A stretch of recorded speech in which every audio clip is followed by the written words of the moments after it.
A panel comprised of many key players in public safety in Sioux Falls met to discuss some ideas to embrace public safety as the new prison is planned and then built. In continuing coverage, Grant Green has more from one local lawmaker on what the state has to do while the state has time before the prison opens. Today, state, local, and law enforcement leaders met here at the Washington Pavilion to do some brainstorming as to how to avoid compiling issues onto Sioux Falls as the plans for this new prison continued to develop.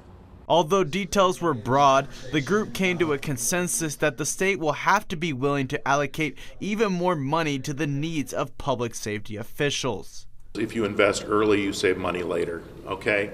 And we need to make sure we're doing those investments so then we don't have to spend as much in other areas. With the majority of prisoners settling in Sioux Falls during re-entry, one of the investments discussed was housing catered to inmates. Senator Smith praised city leaders for getting the ball rolling by first accepting the prison in the area. There are lots of different things that are not in my backyard issues. You know, I'm proud of Minnehaha County, I'm proud of the city we live in because we understand the need.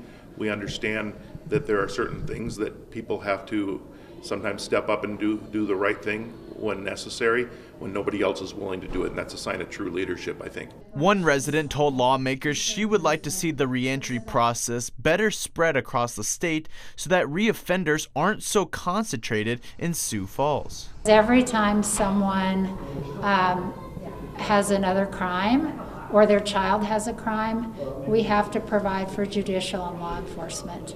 We are having to do huge amounts of extra taxes to cover that. Ryan Bruner, the senior policy advisor for the governor, said the administration is willing to do whatever is possible to push the needle on public safety. In the next step of this prison journey, lawmakers will convene in September to vote on the funding for the prison, meaning they'll get over 2 months to decide whether or not the $650 million price tag proposed is right for them. In Sioux Falls, Grant Green, Dakota News Now.